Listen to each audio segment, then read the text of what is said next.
Okay, so this morning we will be discussing the features or characteristics of a eukaryotic cell. So last time, eukaryotic. Last time we discussed about prokaryotic. So this time we will discuss the features of eukaryotic cell. What makes them different, or at the same time has a commonalities between a prokaryotic and eukaryotic cell. Okay. Take note that the main feature of a eukaryotic cell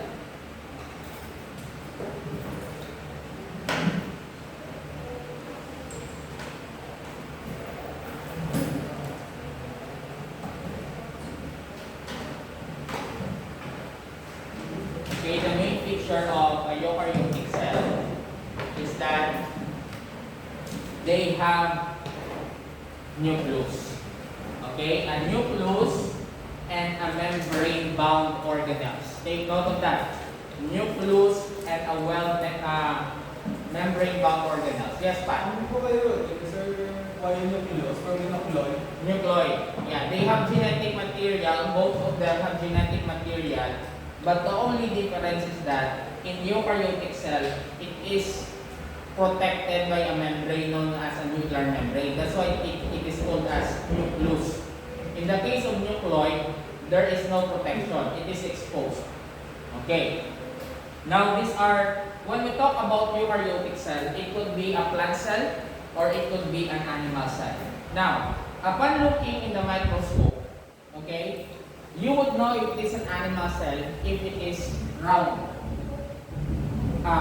In the case of plant cell, it is cuboidal or square type or rectangular type. Okay? Now, what are the three main features of eukaryotic cell? As what I have said, it could be an animal cell or it could be a plant cell. Now, these are the three main features: nucleus, cytoplasm, and the cell membrane.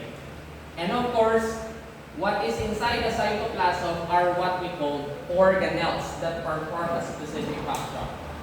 Okay, now, the nucleus, this is where the genetic material can be found, specifically the DNA.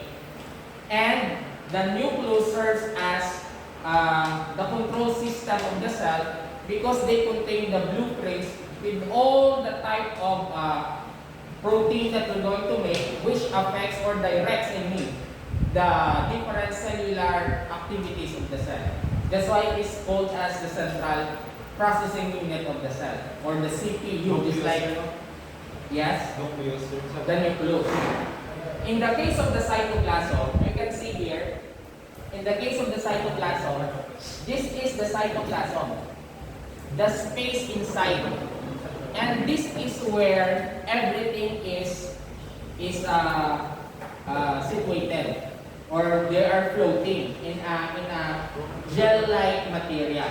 You can see there the nucleus, you can see the different organelles, and even the substances, the enzymes, and the food. Okay, that is submerged in the cytoplasm. The cell membrane, just like what the initial discussion that we have, it facilitates the entry and the exit and of course the entry of the substances. So they regulate because the cell membrane has the property known as a semi-permeable membrane. Okay? Yes. Is there a difference between the plasma membrane of the prokaryotic cell membrane of the eukaryotic? Very little. But in the case of they behave the same. Okay, they regulate the entrance and exit. Ang phospholipids, sir, pareho lang? Yes, the same. It is made up of phospholipids. Okay, that's why it is also semi-permeable.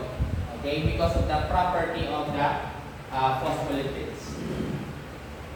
Okay, so this is the nucleus, and you can see that the DNA is inside the nucleus. So you'll be asking, sir, what is the importance of the membranous material in the case of the in the nucleus. What's the importance of it? Okay, this one makes sure that the genetic material is well protected. In other words, it is not fully exposed, it is not prone to mutation. You can see the structure here. It's just like the butterfly structure. Okay, like this. Okay, this one is also a DNA, but it is on its condensed form. We got it already as a chromosome. Okay? Chromosome. So in other words, when we talk about chromosome, it is still DNA, but it is on its condensed form.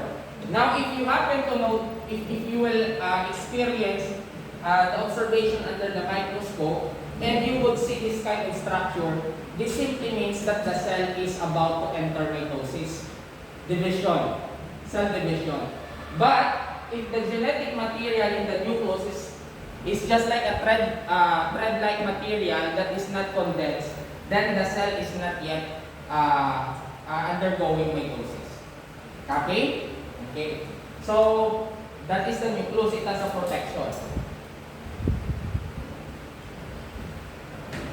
Okay, there's no need for me to discuss the parts of the nucleus. You just go over with, yes. Usually 1%. Hindi naman Very good. Usually 1%. Because there are some cells wherein they have binucleated cells. Okay, what is that? If this is the cell, they have 2 nucleus. Okay, there are also more than that, multinucleated cells. Okay? The reason for this is, during mitosis, supposed to be, the first to divide is the nucleus. Okay, pag divide sa nucleus, supposed to be, it will undergo cytokinesis, wherein we will fully divide their cytoplasm so that it will form 2. And then the cell membrane will regenerate. But in a binucleated cell, there is only the division of the nucleus, but it does not follow, there's no cytokinesis or the division of the cytoplasm. So in that way, they will be multinucleated. Is that abnormal? Will it cause abnormality in the cell? No. Because the genetic material is still exact or correct. Yes, JP? Sir, both of you, sir, they have exactly the same DNA, sir? Yes, the same. The same. The same. Okay? Thank you for that, Thomas. Sorry. Okay. So these are the parts of the nucleus. Just go over with the PowerPoint presentation.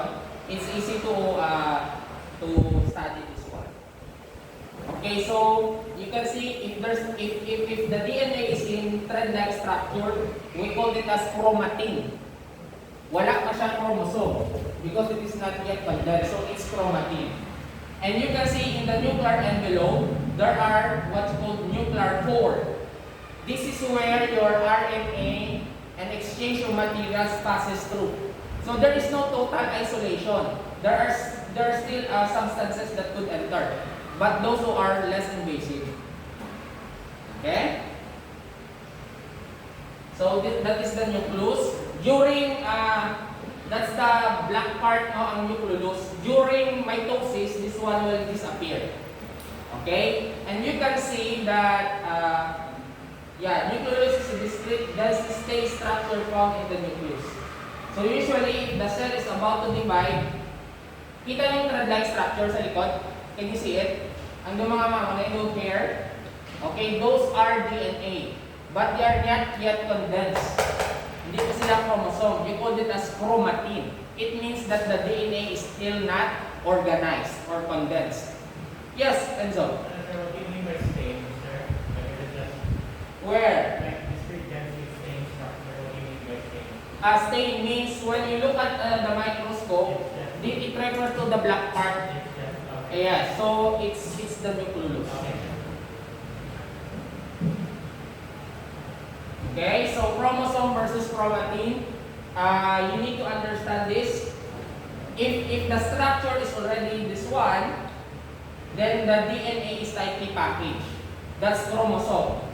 If the DNA is not yet dividing or the cell is not about to perform mitosis, you can see that it is just like a thread. Okay, unwind thread.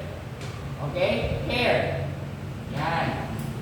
And don't you know that this chromatin can circumnavigate the Earth 3 times? If you're going to pull it, that's how long. And you will be asking, sir, how come it can fit in a very small nucleus? Because of this packaging manner of the DNA. We will discuss that as we go along.